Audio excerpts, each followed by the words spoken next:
Direto ao ponto. Um mito da dívida pública. Vamos lá. Dados do Tesouro Nacional. Quem quiser confirmar, entra no site do Tesouro, os dados são públicos, é só ir lá e ver. Dívida pública bruta está na ordem de 6,5 trilhões de reais. Cerca de, a câmbio de sexta-feira, 1 trilhão de dólares. Dívida externa hoje, quer dizer, passivo em moeda estrangeira, 273 bilhões de reais, sendo que em dólar daria uns 53 bi. Lembrar a todos que a maior parte desse passivo externo, dessa dívida externa, é dívida privada, é dívida de empresas, não é dívida do Estado brasileiro. Prazo médio da dívida, quer dizer, quanto tempo que ela corre inteiramente. Esse é um fator de problema, 4 anos na média. Isso é muito pouco. Ela tinha que ser estendida por um prazo maior. Mas para quem já viveu nos anos 80 e 90, que a dívida vencia a cada mês, é até um ganho. Custo médio da dívida, que esse é o principal. Quanto custa a dívida na média todo santo ano? Esse ano aqui está na ordem de 10,6% ao ano. Esse custo é alto, né? Então, por exemplo, toda vez que você aumenta a Selic, o custo da dívida aumenta. Toda vez que você abaixa a Selic, o custo da dívida cai. Então, não basta só fazer superávit primário. O custo de financiamento depende da taxa de juros. E ela pode ser mais cara ou mais barata. Isso torna a dívida móvel, ela pode crescer ou cair, dependendo da taxa de juros. É, qual é o risco da dívida brasileira hoje cotada na Bolsa Americana em CDS, Credit Default Swap? O Credit Default Swap, para quem não sabe, mede a capacidade de pagamento da dívida ou o risco de inadimplência. Para quem está com tanto medo da dívida pública brasileira, parece que lá fora o pessoal analisa diferente de vocês aqui dentro. Porque o CDS brasileiro está a 125 pontos acima da taxa americana. Isso quer dizer um risco muito baixo. O Brasil já teve CDS muito maiores quando a dívida era menor. Interessante, não? Agora vamos lá. O Tesouro, para quem não sabe, tem um colchão de liquidez. Caso ele precise usar o dinheiro, ou porque ele não consegue vender título, ou porque ele precisa amortizar uma parcela grande, porque esse ano aqui calhou. O colchão de liquidez para esse ano, 2024, do Tesouro, está na ordem de, deixa eu ver aqui, o colchão de liquidez está na ordem de 885 bilhões de reais. Vou repetir, 885 bilhões de reais. Para quem está achando que o Tesouro vai dar calote na dívida pública brasileira. O mais importante, desses 6,5 trilhões, qual é a composição da dívida pública brasileira? Então vamos prestar atenção aqui. 23% da dívida está atrelada à LTN. A LTN é um título público pré-fixado. Quer dizer que o juro combinado ao longo do tempo, o Tesouro vai ter que pagar. Então, por exemplo, no caso se a Selic sobe, essa parcela da LTN, o custo não sobe.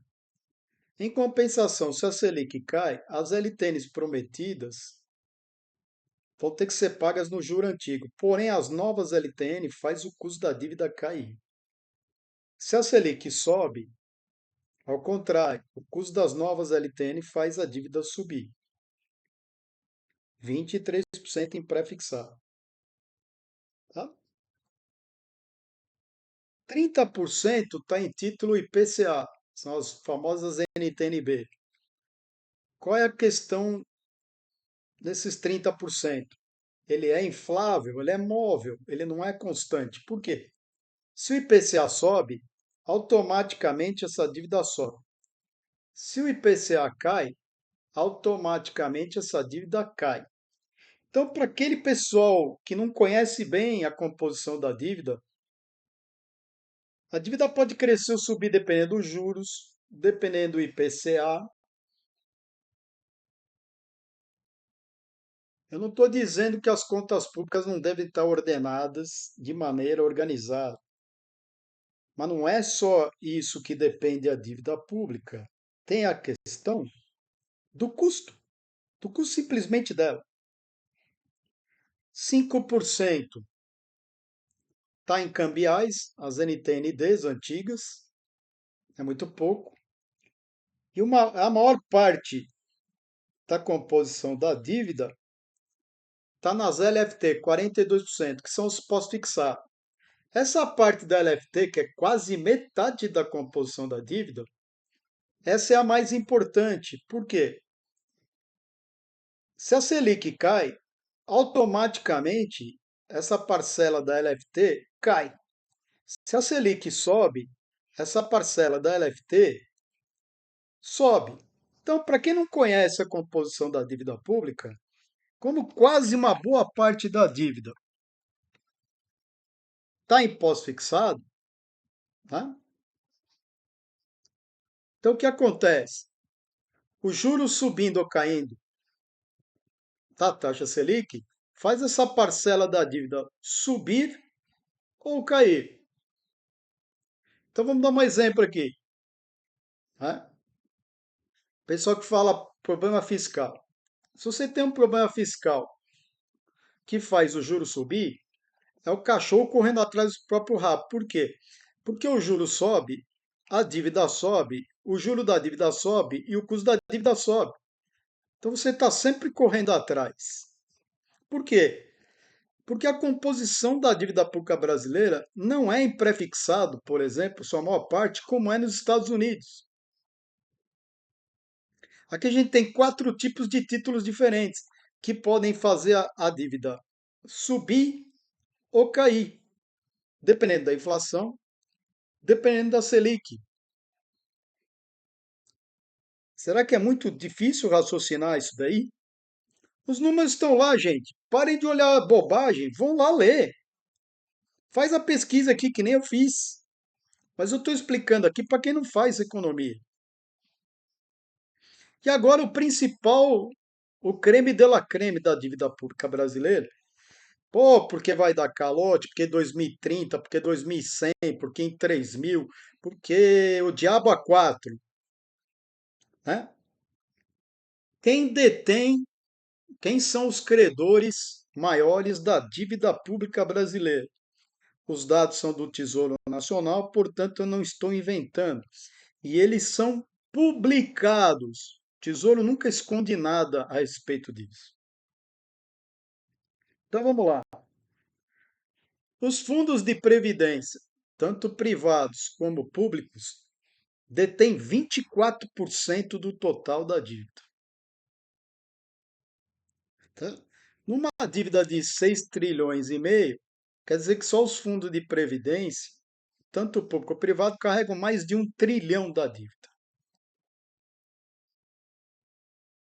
Os fundos de investimento também têm 24% do total da dívida.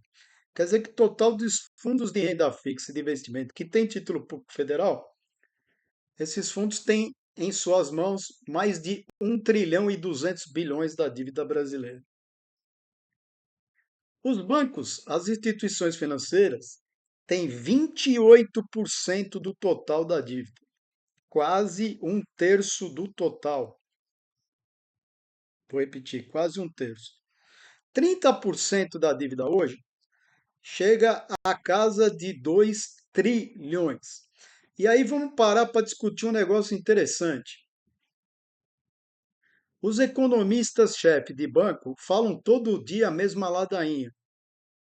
Mas parece que o pessoal da tesouraria de banco não só não ouve os economistas do seu próprio banco, como pensam diferente, porque as tesourarias dos bancos acham muito interessante aplicar na dívida pública federal brasileira, tanto que as tesourarias detêm 30%. Quer dizer, elas investem, carregam na carteira 2 tri da dívida. Porque economista-chefe de banco, em raríssimas exceções, não toma decisão de nada. Eles estão lá para fazer relatório, para fazer previsão, para mandar para cliente e fazer só isso, relatório. Porque desde que eu me conheço com jeito, eu nunca vi um chefe de tesouraria ou de mesa de operação ou de banco prestar atenção, porque ele pensa diferente, porque ele tem que pensar como ganhar dinheiro. E veja, os tesoureiros das instituições financeiras acham que é um excelente negócio carregar título da dívida pública brasileira. Senão eles não tinham 2 tri em carteira. E a parte mais interessante para quem tem medo aí, que não deveria ter, os estrangeiros, os investidores estrangeiros, nunca tiveram tão pouco da dívida pública brasileira. Hoje eles têm 9,9%, ou seja, 10%. A maior parte dos detentores da dívida pública brasileira são investidores brasileiros. Então, a chance, por exemplo, de um ataque especulativo na dívida pública brasileira vindo de fora é zero, mesmo porque os estrangeiros só têm 10% da dívida. 10% da dívida são 650 bilhões de reais. Tem até gringo que acha interessante aplicar nos títulos públicos brasileiros, né, porque eles dão alto retorno pelo investimento feito. E você, coitado, que fica sendo bombardeado por esse monte de gente rasa, que fez curso de economia raso, que acha que montar 3 curvas e fazer uma derivação é saber economia, você é bombardeado todo dia e acredita nessas bobagens. Mas nem a tesouraria de banco ouve essa gente, mesmo porque eles fazem ao contrário do que eles dizem. E o último para terminar, que hoje eu estou chato demais, mas é interessante falar em português. O Tesouro Brasileiro, meus queridos e queridas, é o único no mundo, estão ouvindo? Ou não? É o único no mundo que garante a recompra dos títulos e liquidez diária. Vai ver se o Tesouro Americano faz isso. Vai ver se o Banco Central Americano faz isso. O que quer dizer para quem não sabe? Vamos dizer você é um pequeno investidor, está lá no Tesouro Direto, pessoa física. Você tem a mesma garantia dos bancos, ok? Se você não sabe, no Tesouro Direto. Você precisa vender seu título. Hoje você precisa de dinheiro. Não tem comprador do seu título público. O Tesouro vai lá e compra seu título. Então você tem a garantia de converter seu título em dinheiro. Dois, e em qualquer dia, quer dizer, liquidez diária a qualquer momento. Isso vale para você, pessoa física no Tesouro Direto, como vale para os fundos de previdência, para os bancos, para os fundos, para todos, para os estrangeiros. Se os estrangeiros achassem que foi mau negócio, era mau negócio daqui, e tivessem sem dormir na cama, alardeado pelas bobagens e falácias cantadas todo santo dia, eles não estavam com o dinheiro aplicado aqui. O Bank of America, o BOFA, na sexta-feira, falou que está fazendo uma operação de carry trade, para quem não conhece, trocando ienes japoneses por reais. Tradução: ele pega dinheiro emprestado em ienes a taxas muito baixas no Japão, e com esse dinheiro emprestado, ele falou que vem aplicar nos juros no Brasil por causa do diferencial. Meu Deus do céu! Se o Banco of America está com medo do calote da dívida, por que que ele está pegando dinheiro emprestado em N para aplicar nos juros no Brasil nos títulos públicos? Eu não sei. Então, meus queridos e minhas queridas, volto a repetir: as contas públicas têm que ter um ordenamento? Sim. As contas públicas têm que ter uma organização? Sim. Mas não é só ela o fator direto do aumento da dívida pública. A taxa de juros, a inflação podem aumentar ou diminuir a dívida do dia para a noite. Portanto, a previsão não é fácil. Porque, vou lembrar, quase 50% está em pós-fixado, que depende da variação da Selic, e 30% está nos IPCAs, depende da variação da inflação. E para terminar, se o Brasil voltar a crescer, e eu não estou dizendo que vai, mas se voltar a crescer, do dia para a noite a dívida cai. E esse assunto morre como foi há 2 anos atrás. Aí eles param de te encher o saco todos os dias com essa taxa dívida PIB.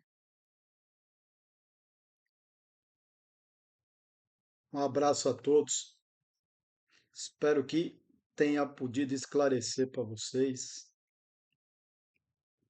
Uma coisa que eu esqueci, que eu já falei demais hoje. Putz, 16 minutos, ninguém vai assistir até o final.